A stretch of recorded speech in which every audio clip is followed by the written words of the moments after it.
एक और ईंट गिर गई दीवारे हयात से, नादां ये कह रहा है नया साल मुबारक।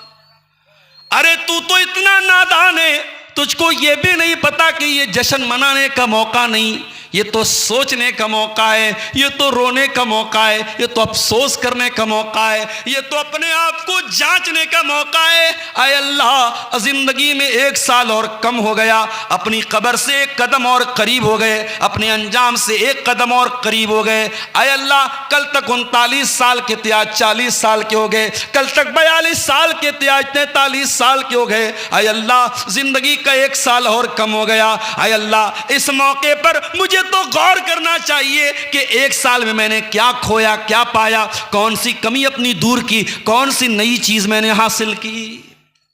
ये हैप्पी न्यू ईयर मना रहा है। आज हमारा नौजवान लंबे लंबे प्लान बना रहा है, नया साल की तैयारी अभी से कर रहा है, किसको किसको कार्ड भेजना है, किसको किसको हैप्पी न्यू ईयर लिख के स्टेटस लगाना है। 31 दिसंबर की रात पूरी दुनिया में जितनी शराब उस रात में पी जाती है, शायद साल के 365 दिनों में कभी नहीं पी जाती। जितना जिना उस एक रात में होता है, जितना नाच गाना उस एक रात में देखा जाता है, शायद साल के किसी दिन में उतना नहीं देखा जाता है।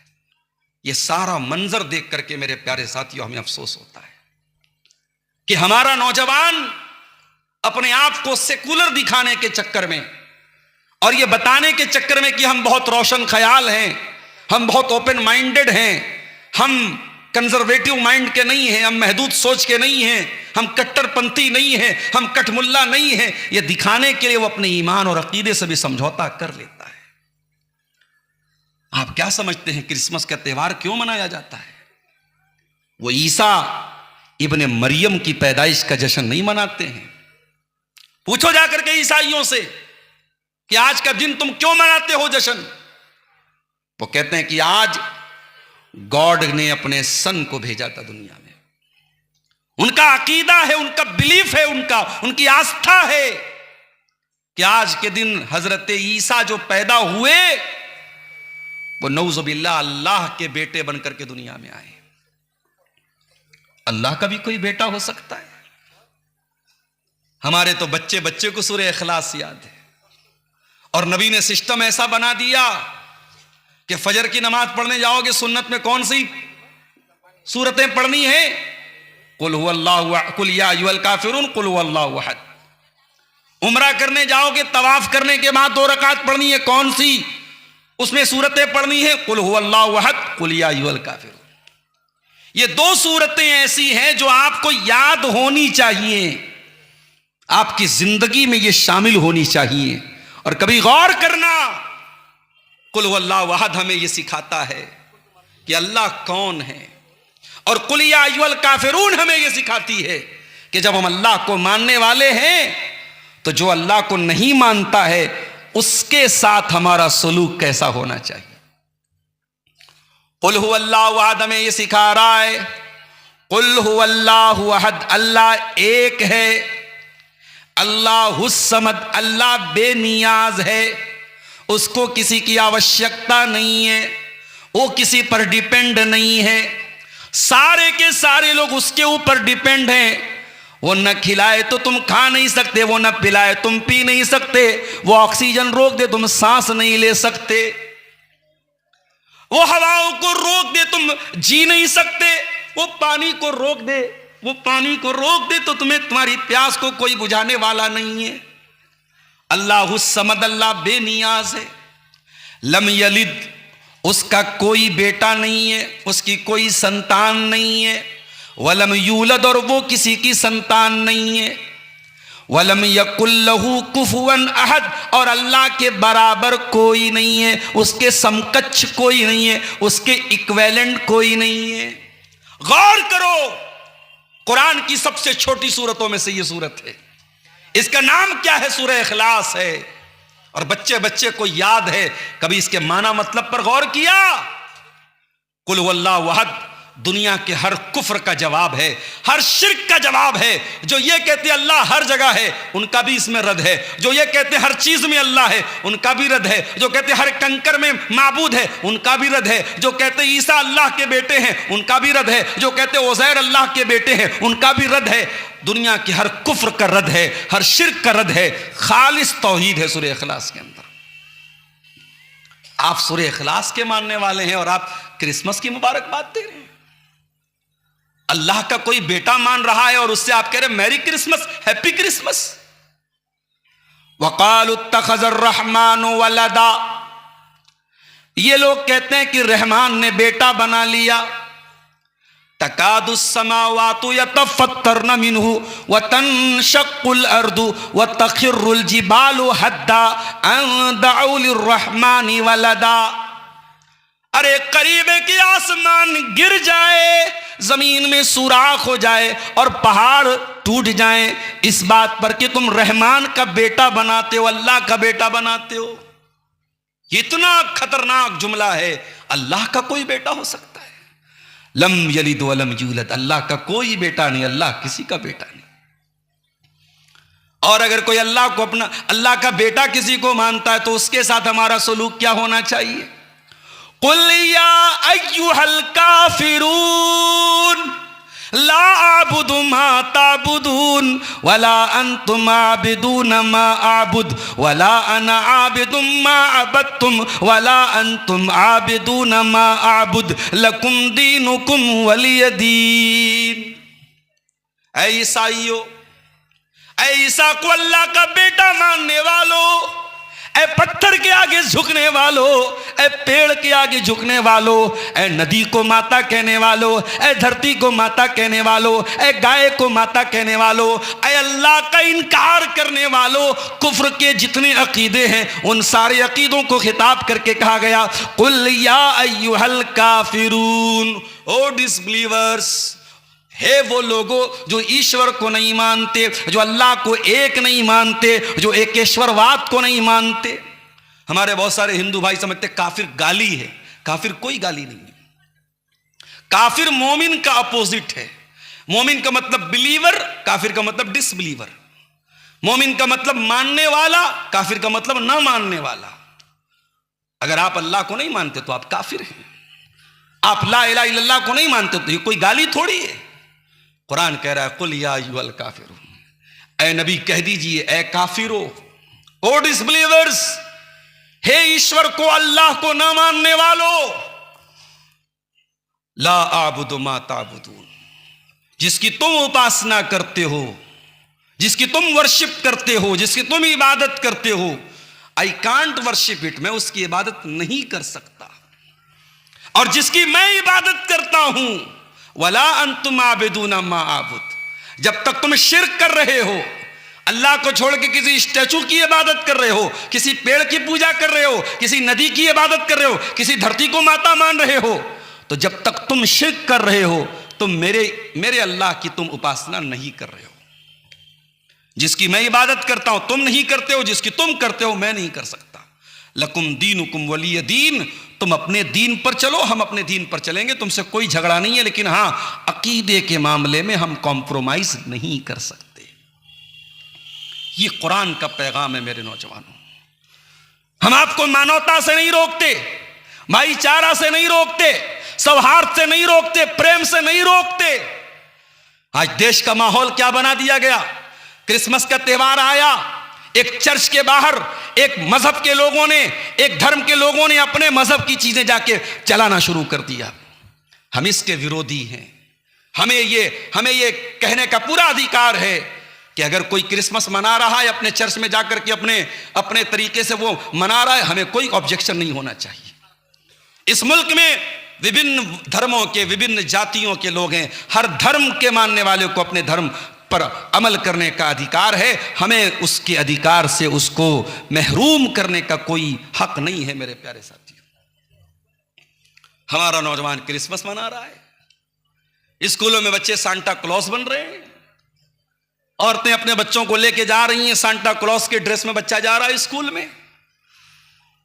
स्कूल में सिखाया जा रहा है कि साहब ऊपर से टॉफी आ रही है, ईसा अलैहिस्सलाम पैदा हुए तो आसमान से चॉकलेट गिर रहा है, बच्चे के दिमाग में ये भरा जा रहा है, और आपका मानना सा हमारा बेटा तो कटिहार के सबसे बड़े स्कूल में पढ़ रहा है। मदरसा मदरसा मदरसा, जिसको आज हम बड़ा हकीर समझते हैं, ये मदरसा है तेरा, मैं कदा नहीं साकी, यहां की खाक से इंसान बनाए जाते हैं।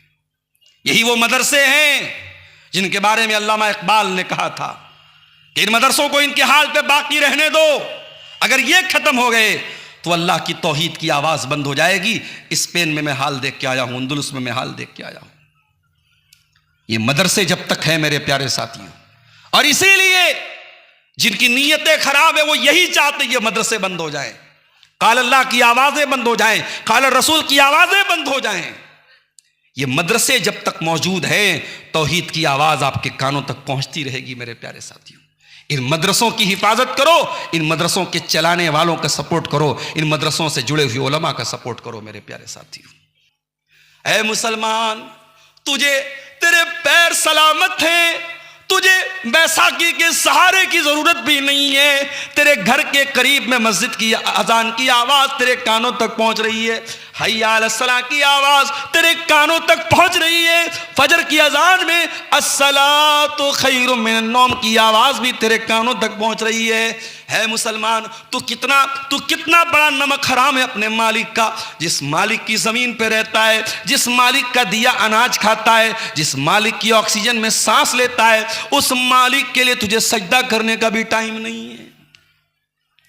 मस्जिद तो बना ली शब भर में, ईमा की हरारत वालों ने, मन अपना पुराना पापी था, बरसों में नमाजी बन न सका। ये हमारे बुजुर्ग हजरात, ये 70 साल वाले, 60 साल वाले बूढ़े, ये मस्जिदों में न जाएं तो कितनी मस्जिदों में फजर में ताला नहीं खुलेगा मेरे साथियों। हमसे बड़ा नमक हराम कौन होगा? अरे हमसे अच्छा तो वो कुत्ता है जिसका मालिक उसको थोड़ा सा हड्डी दिखा देता है तो कुत्ता अपने मालिक के लिए दुश्मन के ऊपर भौंकता है और मौका पड़े तो जान दे देता है। हमसे ज्यादा नमक हलाल तो वो घोड़ा है। वल आदियाति दबहा फलमूरियाति कदहा फलमुगीराति सुबहा फअथरन बिही नक़ा फवसतन बिही जमा, जिसका मालिक उसे थोड़ा सा चारा खिलाता है और वो घोड़ा अपने मालिक का इतना वफादार होता है, जंग के मैदान में दुश्मन की सफ़ों को चीरता हुआ पहुंचता है, अपने मालिक के लिए जान दे देता है मगर अपने मालिक को पीठ से नहीं उतारता है। हम तो नमाज तक पढ़ने को तैयार नहीं है मेरे साथी, और हम दुनिया की नजर में बड़े ज्ञानी हैं साहब, बड़े अक्लमंद हैं, बड़े हम इंटेलेक्चुअल हैं। कुरान कहता है अक्लमंद वो लोग हैं अल्लज़ीना यज़कुरून अल्लाह क़ियामन व क़ुऊदन व अला जुनूबिहिम, जो खड़े होकर के अल्लाह को याद करते हैं, जो बैठ करके अल्लाह को याद करते हैं, जो लेट करके अल्लाह को याद करते हैं। आजकल हमारे नौजवानों को नींद नहीं आती है, किसी को रात को 2 बजे देखो ऑनलाइन है, 3 बजे सो करके उठो फिर देखो ऑनलाइन है, फोन करके पूछो भाई तू ऑनलाइन क्यों है, क्या बात है? अरे क्या बताऊं मौलवी साहब, नींद नहीं लग रही है, लगा हुआ है स्नैपचैट पे, लगा हुआ है इंस्टाग्राम पे, हमें खूब खबर है आप कहां लगे हुए हैं। मेरे नौजवानों, जिसके दिल में अल्लाह का डर होता है उसकी नींद कहां लगती है? आओ जरा कुरान से पूछते हैं। जुमा का दिन था, अपने फजर की नमाज अगर मस्जिद में पढ़ी होगी, इमाम साहब ने सूरह सजदा पढ़ाई होगी तो सूरह सजदा की आयत भी आपके कानों से टकराई होगी। ततजाफा जुनूबुहुम अनिल मज़ाज यदऊन रब्बहुम खौफन व तमा व मिम्मा रज़क़नाहुम युनफ़िक़ून। मेरे नेक बंदे वो हैं, मेरे मुत्तकी बंदे वो हैं, उनकी पीठ उनके बिस्तर से अलग होती है, उनको रातों में नींद नहीं आती। जब दुनिया रात में आराम से कंबल में रजाई में सो रही होती है, मेरे नेक बंदे रजाई से निकल कर, कंबल से निकल कर अल्लाह के सामने आंसू बहाते हैं, अल्लाह के सामने रोते हैं, अल्लाह को पुकारते हैं। व मिम्मा रज़क़नाहुम युनफ़िक़ून, और हमने जो रोजी दी है उसमें से वो खर्च करते हैं। अच्छा, तहज्जुद के बाद अल्लाह ने खर्च करने का जिक्र क्यों किया? उलमा ने 2 बात लिखी है। तहज्जुद पढ़ोगे तो माल में बरकत होगी। जो परेशान है कारोबार से, बिजनेस में लॉस हो रहा है, कारोबार में नुकसान हो रहा है, उनको तरीका बता रहा हूं, तहज्जुद पढ़ना शुरू कर दो, इंशाअल्लाह बरकत होगी। एक तो उलमा ने बताया कि इसका ये फायदा है, तहज्जुद पढ़ोगे बरकत होगी। और दूसरा फायदा क्या है, तहज्जुद पढ़ोगे तो हाथ ऊंचा होगा। गांव की मस्जिद बन रही है, 5,000 देने वाले थे, 10,000 देने का जज्बा पैदा होगा। दिल बड़ा होगा, हाथ ऊंचा होगा, अल्लाह की राह में खर्च करने का जज्बा पैदा होगा। तो अक्लमंद वो लोग हैं जो अल्लाह को याद करते हैं, खड़े होकर के, बैठ करके, लेट करके। वयतफक्करून फी खल्क़िस समावाति वल अर्ज़ि रब्बना मा खलक़्त हाज़ा बातिला। और अक्लमंद कौन लोग हैं? फरमाया वो लोग हैं जो आसमानों और जमीन में गौर करते हैं। जमीन और आसमान पे जो गौर करते हैं वो अक्लमंद हैं। इसका मतलब कि साइंस पढ़ने के बाद इंसान अल्लाह की और करीब आ जाएगा अगर ढंग से वो साइंस पढ़ेगा। जो जमीन और आसमान पर गौर करेगा, जिसको पता चलेगा इतने बड़े यूनिवर्स में एक छोटा सा गोला है जिसको जमीन कहते हैं, उस जमीन में बहुत सारे ममालिक और कंट्रीज हैं। उन कंट्रीज में से कंट्री भारत है, और भारत का एक छोटा सा सूबा बिहार है, और बिहार के एक छोटे से गांव में मैं रहता हूं। इंसान को अपनी औकात पता लग जाएगी, इंसान को पता लग जाएगा जिसने यूनिवर्स बनाया वो कैसा होगा। हम तो इस यूनिवर्स के एक छोटे से गोले के, एक छोटे से मुल्क के छोटे से गांव में रहने वाले हैं। तो जो जमीन और आसमान पर गौर करेगा वो कहां पहुंचेगा? वो जावेद अख्तर नहीं बनेगा, वो मुल्हिद नहीं बनेगा, वो एथिस्ट नहीं बनेगा, वो क्या बनेगा? रब्बना मा खलक़्त हाज़ा बातिला। ऐ अल्लाह, हम दुनिया में कोई छोटा सा काम भी करते हैं तो बेकार नहीं करते। ये माइक यहाँ लगाए तो ज़रूर इसका कोई काम है, ये टेबल यहाँ लगाए तो ज़रूर इसका कोई काम है, ये यूट्यूबर्स ने कैमरे लगाए तो ज़रूर इनका कोई काम है। ऐ अल्लाह, जब इंसान बेमकसद कोई काम नहीं करता, तू तो क्रिएटर है, तू तो सारी कायनात का निर्माण करने वाला है। रब्बना मा खलक़्त हाज़ा बातिला। ऐ अल्लाह, तूने दुनिया को बेमकसद नहीं बनाया, तूने बेकार नहीं बनाया। सुब्हानक फ़क़िना अज़ाबन नार। परवरदिगार हमको जहन्नम की आग से बचा ले। तो जो अल्लाह की नजर में अक्लमंद कौन है? जो अपनी जिंदगी के मकसद को पहचानता है, जिसको अपने जीवन का उद्देश्य ना पता हो, जिसकी जिंदगी का सिर्फ 3 मकसद हो, खाना, पीना और इंजॉय करना। अगर to eat, to drink, to enjoy, अगर ये आपकी जिंदगी का मकसद है तो माफ कीजिए, फिर आपके बीच में और एक काफिर और मुशरिक के बीच में क्या फर्क है? अल्लाह कहता है रुबमा यवद्दुल्लज़ीना कफरू लौ कानू मुस्लिमीन, 14वें पारे की पहली आयत। रुबमा यवद्दुल्लज़ीना कफरू लौ कानू मुस्लिमीन। एक दिन ऐसा आएगा, ये काफिर लोग कहेंगे काश हम भी दुनिया में मुसलमान होते। ज़रुहुम याकुलू व यतमत्तउ व युल्हिहिमुल अमलु फसौफ यअलमून। ऐ नबी, इनको इनके हाल पे छोड़ दो, इनका तो 3 ही काम है, ये खाएंगे, ये पिएंगे और ये लंबे लंबे प्लान बनाएंगे। मेरे प्यारे साथियों, अभी मैंने 3 दिन पहले बनारस की सड़कों पर देखा कि नौजवान रात में 11 बजे पूरी स्पीड में बाइक चला रहा है।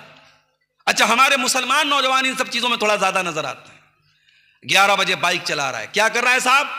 राइडर है, राइडर, फुल स्पीड में। अच्छा, वो बाइक भी महंगी वाली गाड़ियां लोग चलाते हैं, वो नॉर्मल बाइक नहीं होती, स्पोर्ट्स बाइक होती है, बुलेट होती है। पूरी स्पीड में, कोई 100 की स्पीड में चला रहा, कोई 120 की स्पीड में चला रहा है। अपनी जान को भी खतरे में डाल रहा है, दूसरों की जान को भी खतरे में डाल रहा है। अरे नादान, ये जिंदगी एक बार चली जाएगी तो दोबारा नहीं मिलेगी। अपनी जान को खतरे में न डाल। ये जिंदगी अल्लाह की अमानत है, ये जवानी अल्लाह की अमानत है। इसे नुमाइश में न गुजार, इसे अय्याशियों में न गुजार। इस जवानी का हिसाब देना पड़ेगा तुझे। अल्लाह के प्यारे नबी फरमाते हैं नेमतान मगबूनुन फीहिमा कसीरुम मिनन नास। 2 नेमतें ऐसी हैं जिनकी लोग कदर नहीं करते, जिनके बारे में लोग धोखे में पड़े हुए हैं। दो नेमतें ऐसी हैं सबको मिलती हैं, लेकिन लोग कदर नहीं करते, लोग धोखे में पड़े हुए हैं। नंबर एक अस्सेहत, सेहत की तंदुरुस्ती की दौलत।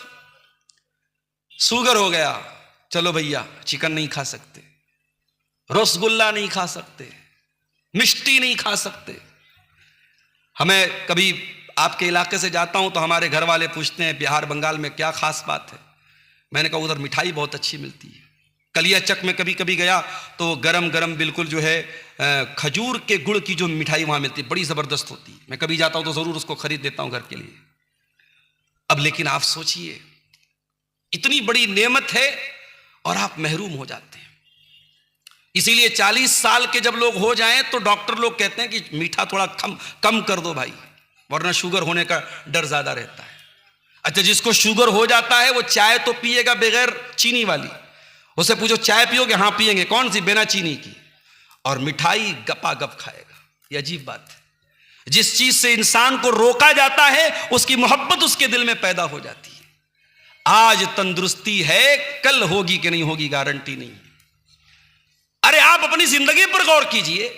जब आप 30 साल के थे जो एनर्जी आपके बदन में थी, 35 साल में वो एनर्जी नहीं है। 40 साल में और कम हो गई, 45 साल में और कम हो गई। इंसान जैसे जैसे आगे बढ़ता है जिंदगी ढलान पे चली जाती है। आज सेहत की हालत है, आज तंदुरुस्ती की हालत है। आज चोराडांगी में जलसा है, आप 40 किलोमीटर बाइक चला के चले आए। 50 साल के हो जाएंगे, नहीं चला के आ पाएंगे। आज तंदुरुस्ती है, इसकी कदर कर लो मेरे साथियों, कल ये तंदुरुस्ती दोबारा नहीं मिलेगी। और दूसरी नेमत क्या है? अल फराग, टाइम की नेमत है, समय की नेमत है। इंसान की सबसे बड़ी पूंजी उसका समय है, और इसीलिए अल्लाह ने कुरान में समय की कसम खाई है। कहीं फरमाया वल फज्र, फजर की कसम, कहीं फरमाया वल अस्र, अस्र की कसम, जमाने की कसम, कहीं फरमाया वल लैल इज़ा यग़शा, रात की कसम, कहीं फरमाया वन नहार इज़ा तजल्ला, दिन की कसम, कहीं फरमाया वज़्ज़ुहा, चाश्त के वक्त की कसम। अल्लाह ने टाइम की कसम खाई है, यह बताने के लिए कि समय बहुत कीमती है।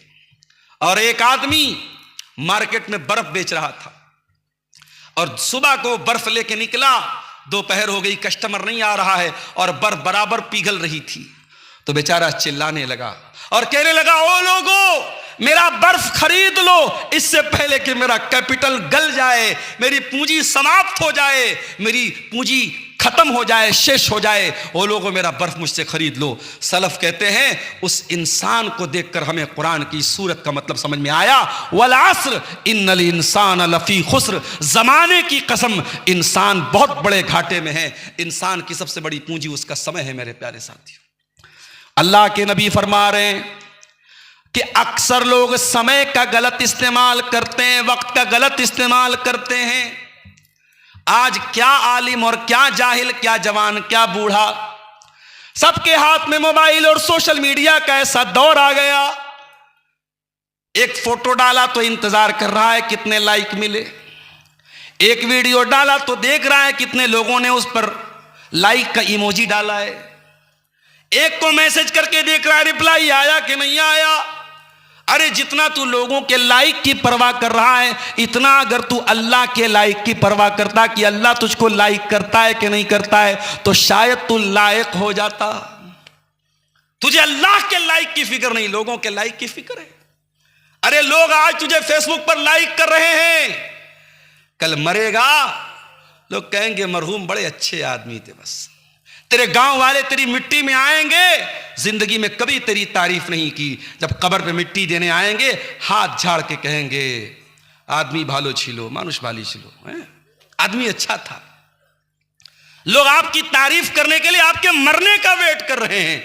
ऐसे लोगों के लिए आप अपनी जिंदगी को बर्बाद कर रहे हैं। इसीलिए अल्लाह के रसूल फरमाते हैं मनिल तमसा रिज़ल्लाहि बि सखतिन नास, जो अल्लाह को राजी करेगा, चाहे लोग भाड़ में जाएं, लोग नाराज हो जाएं, अल्लाह को राजी करेगा, कफाहुल्लाहु मऊनतन नास, तो अल्लाह उसके लिए काफी हो जाएगा।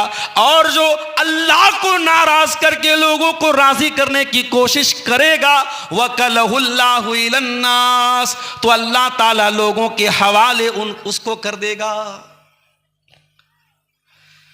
आप जानते हैं हमारे भारत में अगर आप किसी बच्चे को गोद ले लेते हैं तो भारत का कानून क्या कहता है कि वह आपकी संतान माना जाएगा, आपका बेटा माना जाएगा।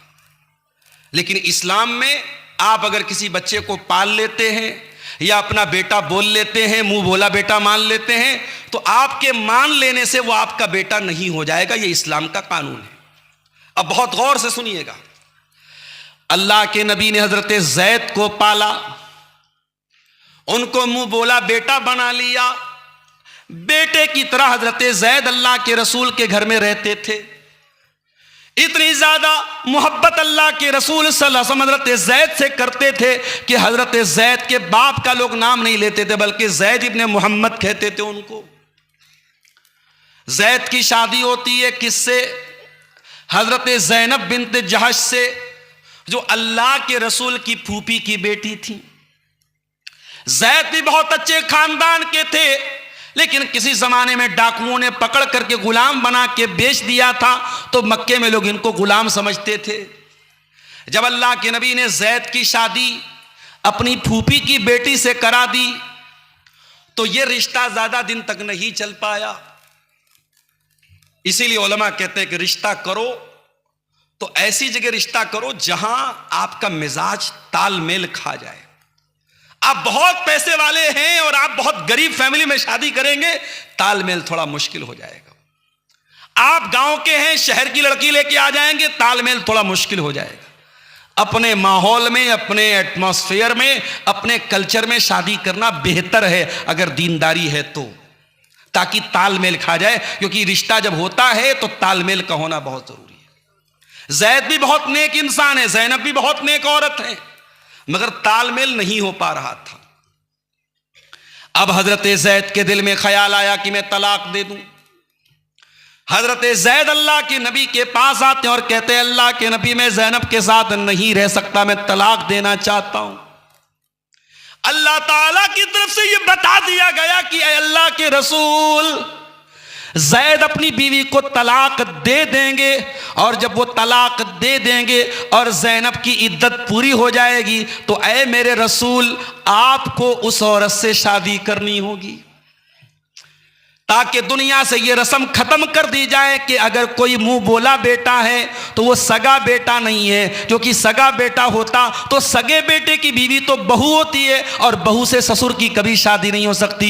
ज़ैद की मुतल्लका बीवी से अल्लाह के रसूल का निकाह अल्लाह ताला ने करने का हुक्म दिया, ताकि इस रस्म को तोड़ दिया जाए, इस रिवाज को तोड़ दिया जाए। लेकिन अल्लाह के नबी को डर पैदा हुआ कि लोग क्या कहेंगे, लोग क्या कहेंगे। लोग तो डायरेक्ट यही बोलेंगे कि मोहम्मद रसूलुल्लाह ने अपनी बहू से शादी कर ली।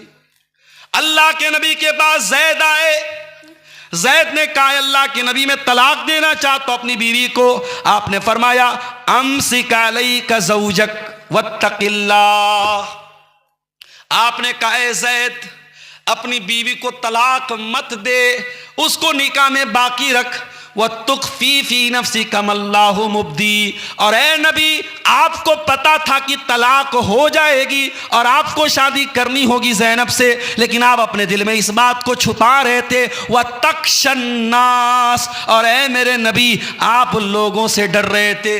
कभी जिंदगी में अल्लाह के नबी लोगों से नहीं डरे, इस मौके पर लोगों का एक डर आपके दिल में पैदा हुआ कि लोग क्या कहेंगे। अल्लाह ने फरमाया वल्लाहु अहक्कु अन तख्शा।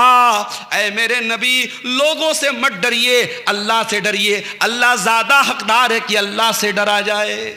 लोगों की परवाह मत करो। जब मसला दीन का आ जाए, शरीयत का आ जाए, तो अल्लाह ने जो कहा है उस पर अमल करो, लोगों की परवाह मत करो। नबी ने शादी कर ली हजरत ज़ैनब से। अब साहब बातें बनने लगी। इसके पहले, हजरत ज़ैनब के पहले, अल्लाह के रसूल के निकाह में ऑलरेडी 4 बीवियां थी। ज़ैनब 5वीं बीवी थी। लोगों ने कहा साहब ये रसूल तो बड़े अजीब, यहूदियों ने कहा ये रसूल तो बड़े अजीब रसूल है, ये अपने मानने वालों के लिए इन्होंने अलग कानून बनाया, अपने लिए अलग कानून बनाया। ये तो साहब 4 के बाद 5वीं शादी कर रहे हैं। एक एतराज किया लोगों ने। फिर दूसरा एतराज किया कि चलो ठीक है, ये रस्म बहुत गलत थी, तो इस रस्म को तोड़ना जरूरी था, तो रसूल ने ही क्यों तोड़ा, कोई और तोड़ देता। और फिर तीसरा सवाल कि नबी ने अपनी बहू की से शादी कर ली, अपने बेटे की बीवी से शादी कर ली। अल्लाह ने एक आयत में तीनों सवालों का जवाब दे दिया। कौन सी आयत? सूरे आज़ाब के अंदर आयत उतारी गई, मा काना मुहम्मदुन अबा अहदिम मिर रिजालिकुम। ओ लोगो, मोहम्मद सल्लल्लाहु अलैहि वसल्लम किसी मर्द के बाप नहीं है, उनकी औलाद में कोई मर्द नहीं है, उनके तो सारे बच्चे बचपन में इंतकाल कर गए, उनके औलाद में कोई लड़का जो है नहीं है जो जवान हो करके मर्द बना हो। मोहम्मद सल्लल्लाहु अलैहि वसल्लम किसी मर्द के बाप नहीं है। आज हमारे यहाँ लोग कहते हैं साहब इसको लड़का नहीं हुआ, इसकी तो नस्ल नहीं चलेगी।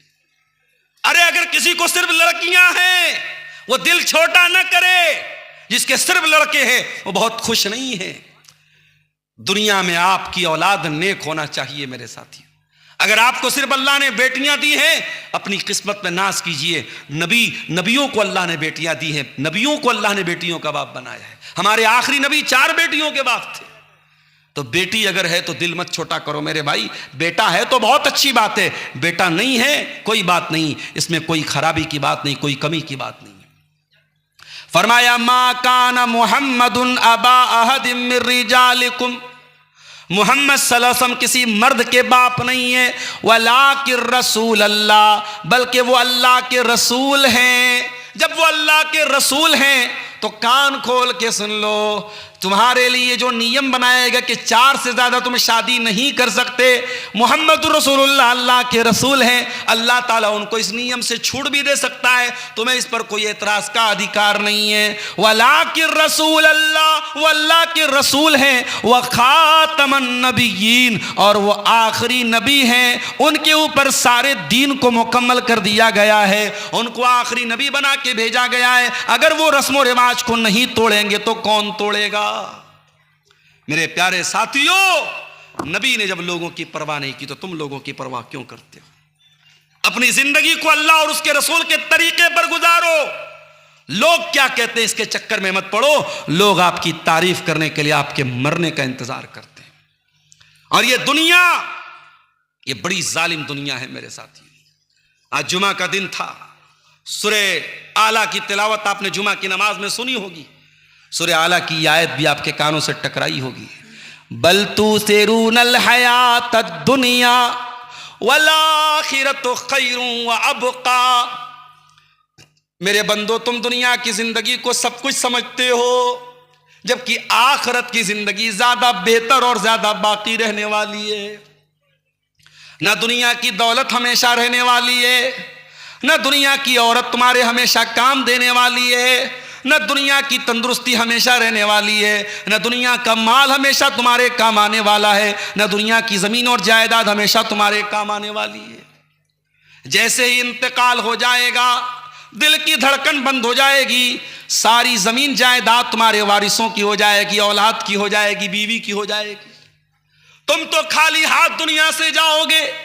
2 गज जमीन में तुमको दफनाया जाएगा, तुमको कफन के सफेद कपड़े में कफनाया जाएगा, और उस कफन में कोई पॉकेट भी नहीं होगा, कोई नोटों की गड्डी लेके नहीं जाओगे, कोई करेंसी लेके नहीं जाओगे, कोई चेकबुक लेके नहीं जाओगे, खाली हाथ दुनिया से जाओगे।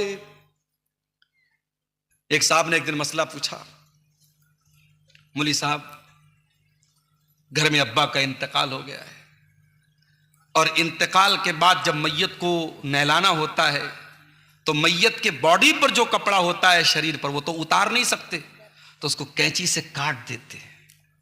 तो कहा कि मौलवी साहब उस कपड़े का क्या करें? मैंने कहा भाई वो कपड़ा अब तो इस्तेमाल के लायक तो नहीं है, काटा जा चुका है उसको, तो उस कपड़े को आप कहीं फेंक दीजिए, डिस्ट्रॉय कर दीजिए, नष्ट कर दीजिए। उस कपड़े से कोई तबर्रुक हासिल थोड़ी करना है, और वो कपड़ा कोई मनहूस कपड़ा भी नहीं है। आप चाहें तो उसको रख लें अगर कोई काम की चीज़, वरना फेंक दीजिए, कोई मसला ही नहीं है उसका।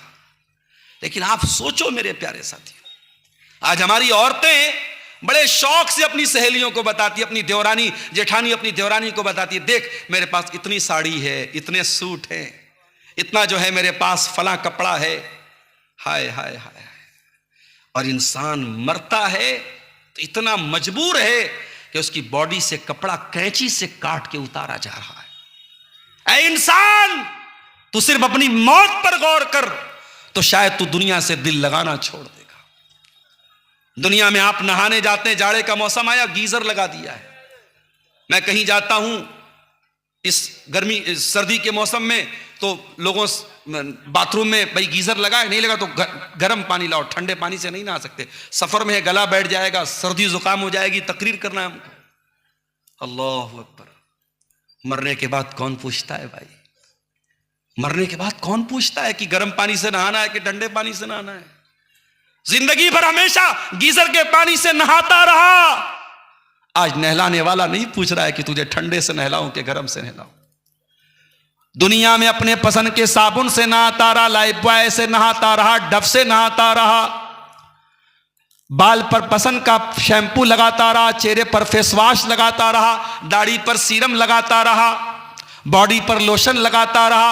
आज मरने के बाद तुझे दूसरे नहला रहे हैं। कोई तेरी गंदगी साफ कर रहा है, कोई तेरे बदन पे पानी डाल रहा है, कोई तुझे कफन का कपड़ा कफना रहा है, और नहलाने के बाद, कफनाने के बाद अपनी फॉर्च्यूनर पे चलने वाला, अपनी रूफ टॉप वाली गाड़ी से सर निकाल के दुनिया को अपनी शान शौकत दिखाने वाला, आज जब मर गया है, जनाजा निकला है, तो 4 लोगों के कंधे पे सवार होके कब्रिस्तान जा रहा है और दुनिया को ये पैगाम दे रहा है, हो लोगों, बहुत मैंने जिंदगी गुजार ली, अब अपना अमल लेकर के अल्लाह के पास जा रहा हूं, अपनी नेकी लेके अल्लाह के पास जा रहा हूं, अपना गुनाह लेके अल्लाह के पास जा रहा हूं। अब ना कब्र में तुम मेरे काम आओगे, ना कयामत के दिन तुम मेरे काम आओगे।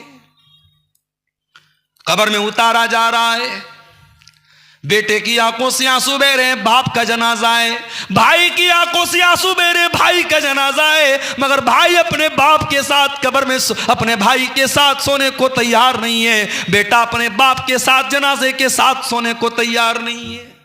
अरे सोना तो बहुत दूर की बात है, 24 घंटे से ज्यादा कोई डेड बॉडी नहीं रखता है, कोई शरीर को नहीं रखता है। अरे जल्दी से दफना दो, वरना बॉडी में से महक आने लगेगी, बदबू आने लगेगी। और जिस हिसाब से ऑनलाइन का दौर चल रहा है, मेरा जुमला नोट कर लीजिए, आने वाले 10-20 सालों के बाद ये भी होगा, बाप का इंतकाल होगा, बेटा फोन करेगा ऑनलाइन, हाँ भाई आ जाओ, कफना दो, दफना दो, मेरी जान छूटे। वो दौर भी आने वाला है, सब ऑनलाइन होगा, तो बाप का जनाजा भी ऑनलाइन करवाया जाएगा। कोई इमाम साहब पैसा लेके जनाजा पढ़ा देंगे, कोई कब्र बनाने वाला कब्र में, बेटा बस घर में बैठ के दुआ कर देगा। वो पता नहीं दुआ भी करेगा कि नहीं करेगा। इसीलिए मैं कहता हूं, अपनी औलाद में से किसी एक बच्चे को आलिम बनाओ। उत्तर प्रदेश में एक जगह है मुबारकपुर, वहां एक जनाजे में मैं गया, वहां एक बहुत बड़े मौलाना का जनाजा था, मौलाना फजल हक मुबारकपुरी। उनके 5 बेटे हैं, सब आलिम है माशाअल्लाह। बाप का जनाजा आया, हर बेटा इस काबिल है कि बाप का जनाजा पढ़ा सकता है। बड़े बेटे ने जनाजे की नमाज पढ़ाई। वो मंजर देखकर मेरा दिल बाग बाग हो गया कि अल्लाह, ऐसा भी जनाजा होता है कि हर बेटा इस काबिल हो कि बाप की जनाजे की नमाज पढ़ा सके। मेरे भाइयों, हो सके तो अपने किसी एक बच्चे को तो इस काबिल बनाओ। इंजीनियर तो बहुत से बन जाएंगे, डॉक्टर तो बहुत से बन जाएंगे, लॉयर तो बहुत से बन जाएंगे, एक बेटा तो ऐसा बनाओ कि जब तुम्हारा इंतकाल हो तो बेटा खड़ा होकर के आपकी जनाजे की नमाज तो पढ़ सके। जब दुआ के लिए हाथ उठाए तो कम से कम ये कह सके, रब्बिरहमहुमा कमा रब्बयानी सगीरा, परवरदिगार मेरे माँ बाप पर रहम फरमा, इन्होंने बड़ी मोहब्बतों से मुझको पाला था। मेरे प्यारे साथियों, मरने वाला कब्र में चला गया, मट्टी देने वाले घर जा चले गए, 2 फरिश्ते आते उसके पास, एक का नाम मुनकर और एक का नाम नकीर है। वो दोनों फरिश्ते मैयत को के अंदर दोबारा रूह डालते हैं और मैयत को बिठाते हैं और 3 सवाल करते हैं। मन रब्बू का, तेरा रब कौन है? मन नबियों का, तेरे नबी कौन है? मां दीनों का, तेरा दीन क्या है? ये 3 सवाल कब्र में हर मुर्दे से पूछा जाएगा। अब अगर बंदा मोमिन होगा और पक्का तौहीद वाला होगा, सही अमल करने वाला होगा, वो कहेगा मेरा रब अल्लाह है, मेरा दीन इस्लाम है और मेरे नबी मोहम्मद सल्लल्लाहु अलैहि वसल्लम है। फरिश्ता पूछेगा तुझे इन 3 सवालों का जवाब कैसे पता चला? बंदा कहेगा क़राअतु किताब अल्लाह फ़आमनतु बिही वसद्दक़तु बिही, मैंने अल्लाह की किताब को पढ़ा था, मैंने कुरान को पढ़ा था I have knowledge of the Quran, मेरे पास कुरान का इल्म था। पता ये चला साइंस कब्र में काम नहीं आएगी, मैथमेटिक्स कब्र में काम नहीं आएगी, ज्योग्राफिया की किताबें कब्र में काम नहीं आएंगी, विज्ञान की किताबें कब्र में काम नहीं आएंगी। कब्र में अगर काम आएगा तो कुरान और हदीस का इल्म काम आएगा, जिसको हम और आप हकीर समझते हैं। ये कुरान और हदीस का इल्म हकीर मत समझो मेरे साथियों, ये कब्र में भी आपके काम आएगा और कयामत के दिन मैदान महशर में भी काम आएगा। और मेरा जुमला नोट कर लो, अपने बच्चों को दीन सिखाओ मेरे साथियों। आने वाला दौर बहुत नाजुक है, कुफ्र और इर्तिदाद की ऐसी लहरें चलेंगी, आपको अपने बच्चों को बचाना मुश्किल हो जाएगा। ये सोशल मीडिया में जो पीले पड़े हैं आपके बच्चे, 20 साल बाद आने वाली जो नस्ल होगी वो सोशल मीडिया की पैदावार होगी। वो रात दिन यूट्यूब देखने वाली, इंस्टाग्राम चलाने वाली वो नस्ल होगी। वो नस्ल अल्लाह को मानेगी कि नहीं मानेगी? वो कयामत को मानेगी कि नहीं मानेगी? हर बात पर क्वेश्चन करने वाली नस्ल क्वेश्चन करेगी, अल्लाह कौन है? हमने तो अल्लाह को नहीं देखा। अगर कोई अल्लाह है तो दिखाई क्यों नहीं देता? फरिश्ते हैं तो दिखाई क्यों नहीं देते? वो नहीं मानेगा कयामत के दिन को, वो नहीं मानेगा अल्लाह को, वो नहीं मानेगा तकदीर को। वो दौर आएगा, और जब वो दौर आएगा तो हमें क्या करना है? नबी ने फरमाया ला यज़ालुन्नासु यतसाअलून, एक जमाना आएगा लोग बहुत ज्यादा सवाल करेंगे, बहुत ज्यादा सवाल करेंगे, अच्छा सवाल करेंगे, खराब सवाल भी करेंगे। यहां तक कि यह भी सवाल किया जाएगा खलक़ल्लाहु कुल्ल शै, हर चीज को अल्लाह ने पैदा किया। फमन खलक़ल्लाह, तो अल्लाह को किसने पैदा किया? Who created Allah? Allah created everything, then who created Allah? Allah ने हर चीज को पैदा किया, तो अल्लाह को किसने पैदा किया? ये क्वेश्चन दिमाग में आएगा। जब ये क्वेश्चन दिमाग में आए तो प्यारे रसूल ने क्या कहा? फलयतअव्वज़ बिल्लाह, अल्लाह से, अल्लाह की पनाह तलब करो शैतान मरदूद से। ये सवाल तुम्हारे दिमाग में डालने वाला शैतान मरदूद है, तुम फौरन औज़ु बिल्लाहि मिनश शैतानिर रजीम पढ़ो और ये ख्याल अपने दिमाग से निकाल दो। वो दौर आने वाला है मेरे साथियों, बचा लो अपनी आने वाली नस्लों को। बच्चों को कारोबार सिखाते हो, बच्चों को खेती सिखाते हो, बच्चों को बिजनेस सिखाते हो, बच्चों को पैसा कमाना सिखाते हो, बच्चों को यह भी सिखाओ अल्लाह कौन है। और जब बच्चे ये जान जाएंगे अल्लाह कौन है तो इंशाअल्लाह वो गुनाह के करीब नहीं जाएंगे। जिसको ये पता लग जाए अल्लाह कौन है वो पाप नहीं करेगा, वो गुनाह नहीं करेगा। किसी ने मुझे बताया कि सोहरा डांगी के जलसे में सीसीटीवी कैमरा लगा है। क्यों लगा है भाई सीसीटीवी कैमरा? इसीलिए तो लगा है कि कोई अप्रिय घटना ना हो, कोई गलत अगर वाकया होता है तो कैमरे में रिकॉर्ड हो जाएगा, पकड़ा जाएगा जो जिसने गलत काम किया है। दुनिया में कैमरा लगा है तो घटनाएं नहीं होती हैं, अपराध नहीं होता है। आज देखिए दिल्ली में कोई घटना होती है, कैमरे में रिकॉर्ड हो जाती है। हर जगह सड़कों पर कैमरे लग गए हैं। अगर दुनिया के लगे हुए कैमरे से अपराध कम हो सकता है तो जिसके दिल में अल्लाह के कैमरे का डर पैदा हो जाए। अल्लाह का कैमरा भी तो लगा है हर जगह। यालमु खाइनतल आयुनि व मा तुख्फिस सुदूर, अल्लाह तुम्हारी आंखों की चोरी को भी जानता है, तुम्हारे दिल के भेद को भी जानता है। इन्नहु अलीमुम बिज़ातिस सुदूर, वो तुम्हारे सीनों में छुपे हुए भेद को भी जानता है।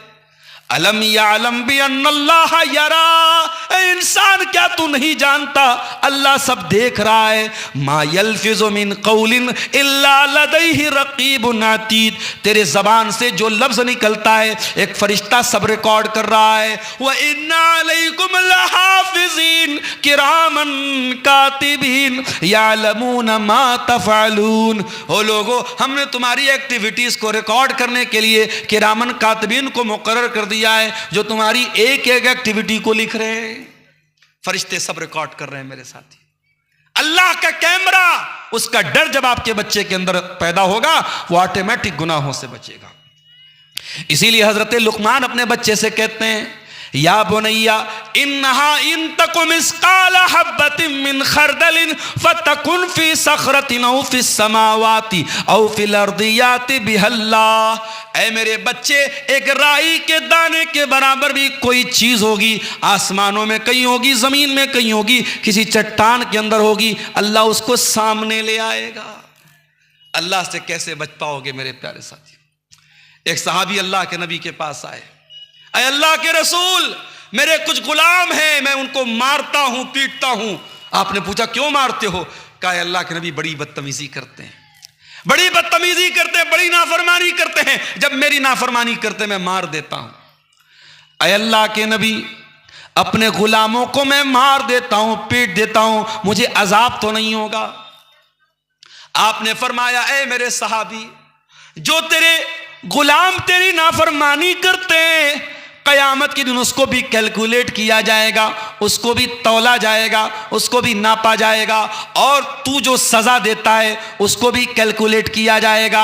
अगर उनकी नाफरमानी ज़्यादा होगी और तेरी सज़ा कम होगी तो तुझे फ़ायदा होगा, तुझे उनकी नेकी तुझको मिल जाएगी, तेरे कुछ गुनाह माफ़ हो जाएंगे। लेकिन अगर तेरे गुलामों ने जो नाफरमानी की है, अगर उनकी नाफरमानी कम थी और तेरी सज़ा ज़्यादा थी, तो ऐ मेरे सहाबी, फिर उनके गुनाह तेरे ऊपर लाद दिए जाएंगे, तेरी नेकियां उनको दे दी जाएंगी।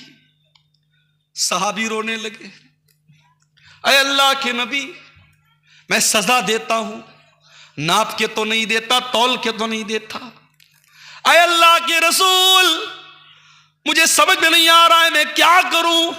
वो गुलाम है, वो गलती करते, नाफरमानी करते, मैं सजा दे देता हूं, और आप इतनी खतरनाक बात कर रहे हैं, इतना बड़ा रिस्क मैं कैसे ले सकता हूं। साहबी दहाड़े मार मार के रोने लगे और कहने लगे, अय अल्लाह के नबी, मैं आपको गवाह बना के कहता हूं, मैं उनको आज़ाद कर रहा हूं, मैं इतना बड़ा रिस्क नहीं ले सकता, मैं इतना बड़ा खतरा नहीं ले सकता। अय अल्लाह के नबी, मेरे पास कोई चारा नहीं, मैं उनको आज़ाद करता हूं। आपने फरमाया, ऐ मेरे सहाबी, क्या तूने कुरान की ये आयत नहीं पढ़ी, वनज़उल मवाज़ीनल क़िस्त लियौमिल क़ियामा, हम क़यामत के दिन इंसाफ का तराजू रखेंगे, फला तुज़लमु नफ्सुन शैया, और क़यामत के दिन किसी के साथ कोई जुल्म नहीं होगा।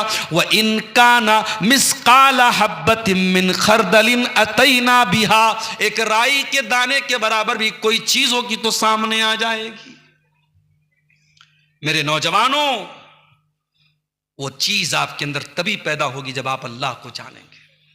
और इसीलिए कुरान कहता है, इन्नमा यख्शल्लाह मिन इबादिहिल उलमा, अल्लाह से हकीकत में वो डरते हैं जो उलमा होते हैं। उलमा का मतलब सिर्फ वही लोग नहीं जिनके पास मदरसों की डिग्री हो, आप भी उलमा में शुमार हो सकते हैं। दुनिया आपको आलिम न माने, लेकिन अगर आप अल्लाह को जानेंगे, अल्लाह की सिफात के बारे में जानेंगे, तो जितना आप अल्लाह को जानेंगे उतना आपके दिल में अल्लाह का डर पैदा होगा। इन्नमा यख्शल्लाह मिन इबादिहिल उलमा, अल्लाह से उसके बंदों में हकीकत में अल्लाह को जानने वाले डरते हैं। सवालात व जवाबात का सिलसिला भी कुछ शायद आएगा। इस गांव में आज जब मैं आया तो आते ही एक सवाल मेरे सामने आया, जिस मस्जिद की तामीर का मामला है उसी मस्जिद से मुताल्लिक एक सवाल आया, बड़ा अहम सवाल है, इसको गौर से सुनिएगा। मस्जिद की ज़मीन जिन लोगों ने वक्फ की है, दान की है, उनके आबा व अजदाद में से किसी की कब्र भी है वहाँ पे, और वो जो कब्र है वो मस्जिद की बाउंड्री के अंदर है। तो अब मुझसे भाइयों ने पूछा कि मौलाना उस कब्र का क्या किया जाए। शरीयत का मसला क्या है, बहुत क्लियर तरीके से सुन लीजिए। शरीयत का मसला यह है कि ना तो कब्र के ऊपर मस्जिद बनाई जा सकती है, ना मस्जिद में कब्र बनाई जा सकती है, और किसी मस्जिद में अगर कब्र हो तो उस मस्जिद में नमाज पढ़ना जायज़ नहीं है। और तमाम अहले हदीस उलमा का इस बात पर इत्तेफाक है, क्योंकि कुरान और हदीस के दलाइल उसके ऊपर मौजूद है। अब सवाल यह पैदा होता है कि अगर कोई कब्र है, तो अगर वो मस्जिद से सटी हुई कब्र है तो हम ये देखेंगे कि वो मस्जिद की हुदूद में है कि नहीं है। अगर वो मस्जिद की बाउंड्री के अंदर है तो फिर वो मस्जिद के अंदर मानी जाएगी, और फिर उस कब्र का मस्जिद में रखना ये मुनासिब बात नहीं है। तो अब अगर कोई मस्जिद का निर्माण करना है, बनाना है, और वहां पे कब्र है तो क्या किया जाए। तो उलमा ने लिखा कि दो तरीका है। अगर वो कब्र अभी ताजी ताजी है तो कब्र में जाहिर है कि अभी लाश बाकी होगी, उस लाश को इज्जत और एहतराम के साथ निकाल के कहीं और ट्रांसफर कर दिया जाए। और दूसरा रास्ता ये, अगर कब्र बहुत पुरानी है और जब पुरानी कब्र हो जाती है तो जाहिर है कि इंसान का शरीर मिट्टी में गल जाता है, शायद कुछ हड्डियां बची हैं वरना वो भी नहीं बचती, बहुत जमाना गुजर जाए। तो उलमा ने कहा कि ऐसी सूरत में हम क्या करेंगे कि कब्र की जाहिरी शक्ल को हम खत्म करके जमीन के बराबर उसको फ्लैट कर देंगे। जैसा कि अल्लाह के नबी ने जब मस्जिद नबवी की जब ज़मीन खरीदी थी तो वहाँ मुशरिकीन की कुछ कब्रें थी, तो अल्लाह के नबी ने उनकी हड्डियाँ वगैरह निकाल के उसको प्लेन कर दिया, फ्लैट कर दिया। अब लेकिन यहाँ मसला ये है कि जाहिर है कि वो मुसलमान की कब्र है और जिन लोगों ने मस्जिद दान की है उन्हीं की क्या आबा अजदाद में से किसी की कब्र है। तो उस कब्र के बारे में मुझे जो बात ज़्यादा मजबूत समझ में आ रही है, सही समझ में आ रही है, बाकी मैंने यहाँ के ज़िम्मेदारों से कहा कि आप यहाँ के जो इलाकाई उलमा हैं, चूंकि ये एक सीरियस मसला है और मस्जिद बन जाएगी तो फिर कंट्रोल करना मुश्किल हो जाएगा। और मैं बंगाल की कई मस्जिदों को जानता हूँ, यूपी की कई मस्जिदों को जानता हूँ जहाँ यही गलती की गई और कब्र थी मस्जिद में और उसको छोड़ दिया गया और वहाँ कब्र पे जो है वैसी मस्जिद बना ली गई। और बहुत सारे गाँवों में वहाँ कुछ लोग नमाज पढ़ते हैं, कुछ लोग नहीं पढ़ते हैं, आपस में इख्तलाफ होता है। वो सिचुएशन आपके यहाँ न पैदा होने पाए, इसलिए मुझको जो मुनासिब लगता है कि आप जब मस्जिद का नौ निर्माण कर रहे हैं, मस्जिद की तामीर नौ कर रहे हैं, तो कोशिश ये कीजिए कि आप उस कब्र को छोड़ करके आप मस्जिद की बाउंड्री खड़ी कीजिए। उसमें अगर कुछ ज़मीन चली जाती है तो चली जाए, आप उसका लालच मत कीजिए, लेकिन उसको मस्जिद की बाउंड्री के बाहर कर दीजिए ताकि आप इस रिस्क से बाहर आ जाएं। क्योंकि अगर मस्जिद की बाउंड्री के अंदर है, मस्जिद के गेट में आप दाखिल और अंदर वो कब्र है, तो फिर ये चीज़ मुनासिब नहीं है। अगर किबला की तरफ है तब तो बहुत खतरनाक बात है। अगर जैसा कि यहाँ मुझे लोगों ने बताया कि वो पूर्व साइड में है, किबला के अपोजिट साइड में है, तो भी वो गलत है क्योंकि वो मस्जिद के प्रेमिसेस के अंदर है, मस्जिद की बाउंड्री के अंदर है, इसलिए उसका मस्जिद में होना ठीक नहीं है। वल्लाहु आलम बिस्सवाब। आप इस सिलसिले में अपने इलाकाई उलमा से तहकीक जरूर कर लें। मेरे प्यारे साथियों, मैं अर्ज ये कर रहा था कि आज हमारा जो नौजवान है वो गाफिल पड़ा हुआ है, कभी क्रिसमस मना रहा है, कभी नया साल मना रहा है। और जो तकरीर के शुरू में मैंने जो आयत पढ़ी थी, कुरान के 17वें पारे की पहली आयत, वो आयत हमें एक मैसेज दे रही है, इक़्तरब लिन्नास हिसाबहुम वहुम फी गफलतिन मोरिजून, के लोगों के हिसाब का टाइम करीब आ चुका है लेकिन लोग फिर भी गफलत में पड़े हुए हैं। जब परीक्षा का टाइम आता है तो बहुत बेवकूफ़ किस्म का स्टूडेंट जो पढ़ाई में कभी ध्यान नहीं लगाता है, वो भी बैठ करके पढ़ाई करता है, मेहनत करता है। जिसको पास होना है, जिसको ये पता है अगर मैं फेल हो जाऊंगा तो मेरी ज़िंदगी बर्बाद हो जाएगी, वो मेहनत करता है। मेरे भाइयों, हमारे हिसाब का टाइम करीब आ चुका है। मौत कभी भी आ सकती है। वजाअत सकरतुल मौत बिल हक़्क़ि ज़ालिका मा कुन्त मिन्हु तहीद। मौत आएगी और जिस दिन मौत को आना होगा, हम 1 मिनट पहले मर नहीं सकते, 1 मिनट बाद में नहीं मर सकते।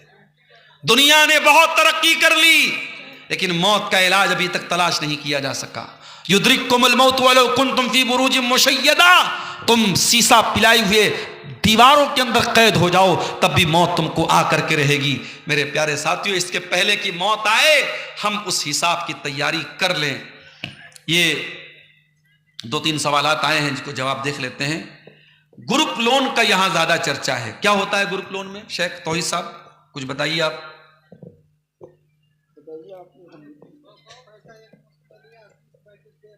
एक बात, मोटी मोटी बात आप समझ लीजिए, शरीयत में पैसे के बदले अगर हम पैसा ले रहे हैं तो उसमें कमी और बेशी करके नहीं ले सकते।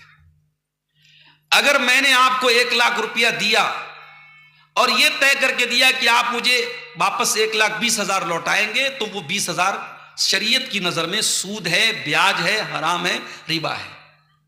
शरीयत ये कहती है कि आप किसी को भी अगर पैसा उधार देते हैं, कर्ज देते हैं, लोन देते हैं, तो लोन पर आप किसी भी प्रकार का बेनिफिट नहीं ले सकते।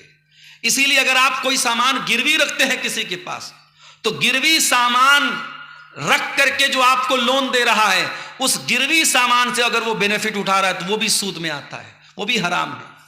इसलिए बहुत सारी जगहों पे क्या होता है कि मकान लोग किसी को किराए पे देते हैं तो उसकी शक्ल क्या है कि 10 लाख रुपया वो एडवांस ले लेते हैं पूरा, और उसको मकान रहने के लिए दे देते हैं। अब वो 2 साल 4 साल 5 साल रहता है और फिर जब जाने लगता है वो 10 लाख उठा के वापस देते हैं। उलमा ने इसको भी हराम कहा है, ये भी सूद की एक शक्ल है। क्यों? क्योंकि आपने 10 लाख के बदले 10 ही लाख दिया है, मगर बेनिफिट क्या आपने उठाया? मकान में रहने का बेनिफिट आपने उठाया। तो कर्ज पे किसी भी प्रकार का बेनिफिट उठाना ये इस्लाम में जायज नहीं है। इमाम अबू हनीफा रहमतुल्लाह अलैह ने एक आदमी को कर्जा दिया और वो कर्जा नहीं लौटा रहा था। इमाम साहब एक दिन उससे मिलने के लिए गए, गर्मी का मौसम था और उस आदमी के घर के दरवाजे के अंदर पेड़ वगैरह लगे हुए थे और ठंडा पानी भी वहां पर था। इमाम साहब ने दरवाजा खटखटाया, थोड़ी देर के बाद आदमी आया।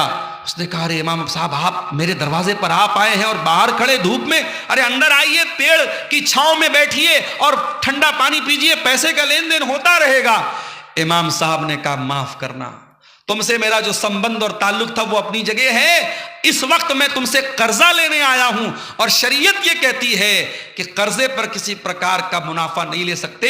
मैं तुमसे कर्जा लेने आया हूं, अगर मैं तुम्हारे घर के पेड़ की छांव में बैठता हूं और तुम्हारे घर का ठंडा पानी पीता हूं तो ये भी मुझे डर है कहीं सूद में शामिल ना हो जाए। मेरे प्यारे साथियों, ये इस्लाम का कानून है। और आज बड़े धड़ल्ले से, और मुझे अफसोस होता है, बिहार और झारखंड में बहुत छोटी छोटी रकम, जबकि लोग चाहें तो आपस में कोई ऐसी कमेटी बना सकते हैं जो बगैर इंटरेस्ट के लोगों को कर्जा दे, कोई गारंटी ले ले, कोई चीज ले ले, बगैर इंटरेस्ट के कर्जा दे। आज 10-10 हजार का अमाउंट मुसलमान अपने मुसलमान भाई को सूद पर दे रहा है, मुसलमान से सूद कमा रहा है। मेरे प्यारे साथियों, ये बात याद रखो, यमहकुल्लाहु रिबा व युर्बिस सदकात, अल्लाह ताला सूद को मिटाता है और सदका को बढ़ाता है। अगर आप सूद का पैसा कमाएंगे, वो पैसा कहीं ना कहीं आपके घर की बरकत को खत्म कर देगा।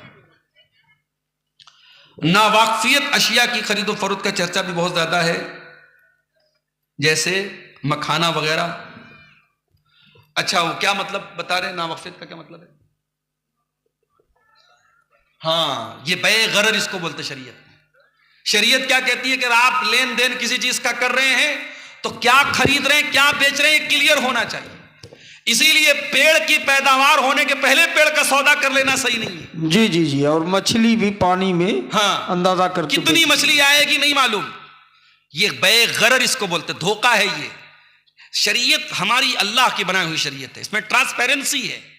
हम आपसे कोई सौदा कर रहे हैं, शरीयत ये कहती है कीमत भी क्लियर होनी चाहिए और जो सामान हम खरीद रहे हैं या बेच रहे हैं वो भी क्लियर होना चाहिए। अगर कहीं से भी उसमें कोई चीज क्लियर नहीं है तो फिर वो सौदा शरीयत की नजर में सही नहीं है।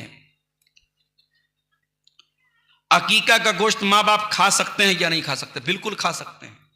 अकीका के गोश्त में कोई हर्ज की बात नहीं है, माँ बाप खा सकते हैं, पूरे परिवार को खिला सकते हैं, गरीबों को बांट सकते हैं, उसमें कोई पाबंदी आपके ऊपर नहीं की गई कि आपको यही करना है। आप अपनी मर्जी के मालिक हैं। असल चीज क्या है, अल्लाह के नाम पे एक जानवर ज़बह होना चाहिए जो शरीयत की कंडीशन के मुताबिक हो और वो अकीका की नीयत से ज़बह होना चाहिए, बस। उसमें कोई ऐसा मसला नहीं कि माँ बाप नहीं खा सकते, बिल्कुल खा सकते हैं। वल्लाहु आलम बिस्सवाब। मैयत का ऐलान मस्जिद के माइक से करना कैसा है? आज के खुतबे में किसी आलिम ने कहा कि बिदअत और इस मसले को लेकर गांव में बहुत हलचल है। देखिए, हदीस में मैयत का ऐलान दौरे जाहिलियत के तरीके से जो होता था उसको अल्लाह के नबी ने मना किया है। इत्तला देने के लिए अगर ऐलान किया जाए तो वो मना नहीं है। भाई आज गांव में तमाम लोगों को मालूम हो जाता है मस्जिद के माइक से ऐलान होता है, उसमें क्या हरज की बात है? उसमें तो नहीं। वो दौरे जाहिलियत में नौहा के तरीके पर मैयत का नाम ले लेकर उसकी खूबी बयान कर करके जो है ऐलान होता था, उसको अल्लाह के नबी ने मना किया है। लेकिन आज हमारे यहाँ जो मैयत का ऐलान होता है वो सिर्फ इत्तला देने के लिए, इंफॉर्मेशन, सूचना देने के लिए होता है, उसमें इंशाअल्लाह कोई हरज की बात नहीं है। लेकिन हाँ, एक बात कहूँगा कि अगर मैयत का ऐलान बगैर माइक के हो सकता है या गांव की एक मस्जिद से हो गया, सारे गांव को पता लग गया। हमारे बनारस की मैं बात बताऊं, एक मोहल्ले में 10 मस्जिद है और 10 करीब करीब में है, 10 से ऐलान हो रहा है हाजी साहब का इंतकाल हो गया, हाजी साहब का इंतकाल। सुनते सुनते कान पक जाता है। 15 मिनट के अंदर 10 मस्जिदों में ऐलान होता है। तो ये चीज़ थोड़ी गलत है कि ये बहुत ज़्यादा हो रहा है। लेकिन इत्तला देने के लिए अगर मस्जिद में ऐलान होता है तो इसको इतना बड़ा इशू बनाना ठीक नहीं है। वल्लाहु आलम बिस्सवाब। जज़ाकुमुल्लाह खैर जज़ा। अगर कोई लड़का उसकी शादी में दहेज में पैसा लिया और फिर बाद में उसको हिदायत हुआ और वो कहा कि पैसा वापस करना चाहूँ तो कर सकता है या नहीं, और वापस करना कैसा है। बड़े कलेजे वाला लड़का है भाई, मिलता माल आजकल कोई छोड़ता नहीं है। इस बेचारे को मिला है, इसने ले लिया है, अब वापस करना चाहता है। तो अच्छा नहीं, इसमें तो यही लिया कि ले चुका है, लेना गलत था, उसने ले लिया, अब तौबा का ख्याल आया तो ससुर जी से बात कर ले कि भाई बाइक आप वापस ले लीजिए, 4 व्हीलर वापस ले लीजिए। तो अगर वापस देना चाह रहा है और ससुर अगर वापस ले रहा है तो कोई हर्ज की बात नहीं कर सकते। तौबा में भाई अगर हमने किसी का पैसा नाजायज तरीके से ले लिया तो तौबा की एक कंडीशन ये भी है कि पैसा वापस करना पड़ेगा। तो यहां वो वाली नाजायज शक्ल तो नहीं है भाई, ऐसा नहीं कि ससुर के ऊपर जबरदस्ती करके आदमी ले रहा है, वो एक रिवाज है, गलत रिवाज है, पड़ गया है। लेकिन अगर इंसान तौबा कर रहा है और उसका ख्याल है कि वापस कर देना चाहिए और ससुर ले रहा है तो वापस कर दे, कोई हरज की बात नहीं। ससुर अगर इनकार कर रहा है, नहीं भाई हमने दे दिया, हम वापस नहीं लेंगे, तो अब चूंकि तौबा कर चुका है तो इंशाल्लाह गुनहगार नहीं होगा। लेकिन अगर तौबा कर लिया है तो एक बार ट्राई कर ले, शायद ससुर मान जाए। लेकिन अब आजकल क्या होता है, 50,000 की बाइक है, 2 साल बाद आप वापस करेंगे तो 25,000 की पड़ेगी, वो है हाफ वैल्यू हो जाएगी। तो आप देख लीजिए, एक बार ससुर जी से बात कर लीजिए। ससुर जी भी सोचेंगे कि हम वापस ले लेंगे, हमारी लड़की को ना वापस भेज दें, वो इतना बड़ा रिस्क लेंगे नहीं, मेरे ख्याल से मना कर देंगे। लेकिन अगर ले ले तो आप वापस कर सकते हैं। चंदा बहुत कम हुआ है, इसलिए आप हजरात से गुजारिश है कि और 10 मिनट मौलाना डॉक्टर अब्दुल गफ्फार साहब सलफ़ी हैं कुर्सी पर, आप इनसे आए, मुसाफा करें और मस्जिद के लिए चंदा रखते जाए। जैसे मौलाना जर्जी साहब की तकरीर में होता है 20,000 30,000 चंदा हो जाता है, आप लोग भी आके मुसाफा करें। और जितने चैनल वाले हैं, मौलाना अब्दुल गफ्फार साहब मना नहीं करते हैं, सबको तकरीर रिकॉर्डिंग का मौका, अच्छी खासी कमाई है, इसलिए आप लोग भी 100-500 जो हो सके चंदा दे के जाइएगा मस्जिद के लिए। आइए सब लोग मुसाफा कीजिए मौलाना से। सवालात 1-2 और हैं, जवाब दे के बाद खत्म करते हैं। अगर कोई गैर मुस्लिम फोन किया और नमस्कार बोला तो हम उसको जवाब में उसको क्या कहेंगे आदाब के लिए? देखिए, ये भारत जैसे मुल्क में जहां मल्टी कल्चर है और मुख्तलिफ मज़ाहिब के बीच में आप रहते हैं, ये बड़ा अहम सवाल है, इसका सामना भी हमको करना पड़ता है। तो नमस्कार का एक लफ्ज़ ऐसा है कि इसके कई माना होते हैं। संस्कृत में नमन के माने किसी का एहतराम करना भी होता है, सम्मान करना, किसी के आगे झुकना भी होता है, किसी को सजदा करना भी होता है, और नमस्कार का मतलब कि मैं आपको नमन करता हूं। तो भाई एहतराम भी एक माना हो गया, झुकना भी एक माना हो गया, और इबादत के माना में भी नम का लफ्ज इस्तेमाल होता है। तो ये लफ्ज मशकूक लफ्ज है, डाउटफुल लफ्ज है, इससे हमें अवॉइड करना चाहिए। जब एक लफ्ज के कई माना और उसमें 1-2 माना हराम हो तो हमें वो लफ्ज इस्तेमाल करने से बचना चाहिए। हाँ, कहीं ऐसा हो कि भाई हम किसी बॉस के अंडर में रह रहे हैं और वहां अगर हम वो लफ्ज इस्तेमाल नहीं करेंगे तो बहुत बड़े नुकसान का अंदेशा है, तो वहां दिल में ये नियत करके कि मैं यहाँ एहतराम के ही माना में कह रहा हूँ और मजबूरी में कह रहा हूँ, ये लफ्ज से मैं राजी नहीं हूँ, वहाँ गुंजाइश निकल सकती है। लेकिन हमारे यहाँ क्या हो रहा है, छोटे मोटे मामलात में भी लोग नमस्कार को आदत बना लेते हैं। मैंने यूपी में देखा, यूपी में तो जाहिर है कि यहाँ से भी माहौल जो है थोड़ा अलग है, लेकिन वहाँ आदाब कह के लोग काम चला रहे थे, सलाम कह के। अगर आप बचना चाहें तो बचने के बहुत सारे रास्ते हैं, लेकिन हम इसको बड़ा सॉफ्ट में, हल्के में लेते हैं और लोग आमतौर से नमस्कार बोलते हैं। नहीं बोलना चाहिए, इससे अवॉइड करना चाहिए। जी, अंग्रेजी में बोल दो, गुड आफ्टरनून, गुड इवनिंग, ऐसा बोल दे, उसमें कम से कम ये वाली कवाहत तो नहीं रहेगी। क्या औरत नाइटी पहन करके नमाज पढ़ सकती है? अगर वो नाइटी ऐसी है जो औरत के पूरे शरीर को ढांप रही है, पूरा शरीर उसका कवर है, और नाइटी टाइट नहीं है, चुस्त नहीं है, बदन के आज़ा जो है झलक नहीं रहे हैं, तो ऐसी नाइटी में नमाज हो जाएगी। नाइटी अपने आप में कोई जो है गलत लिबास नहीं है, एक आराम के लिए उसको रात में पहनने के लिए एक ड्रेस बनाया गया है। लेकिन बहुत सारी नाइटी ऐसी आती है जो है बड़ी ट्रांसपेरेंट होती है, टाइट होती है, तो जाहिर है कि ऐसी नाइटी में औरत का नमाज पढ़ना जायज़ नहीं है। ऐसी साड़ी में भी नमाज पढ़ना जायज़ नहीं है, ऐसे जो है सूट में भी नमाज पढ़ना जायज़ नहीं है। तो लिबास जो भी औरत पहने वो उसके लिए सातिर हो, पूरे बदन को, औरत का सिर्फ चेहरा और हथेली ये खुला होना चाहिए, बाकी उसका पूरा शरीर नमाज की हालत में ढका होना चाहिए। वल्लाहु आलम बिस्सवाब। ये चंद सवालात थे जिनका जवाब आपके सामने रखा गया। हम अल्लाह ताला से दुआ करते हैं रब्बुल आलमीन हम सबको नेक अमल अच्छी समझ की तौफीक अता फरमाए। आखिर में जैसा कि शेख तौहीद साहब ने ऐलान किया है, इस मस्जिद के लिए आप हजरात कुछ देर में आपके सामने बैठा हूँ, आप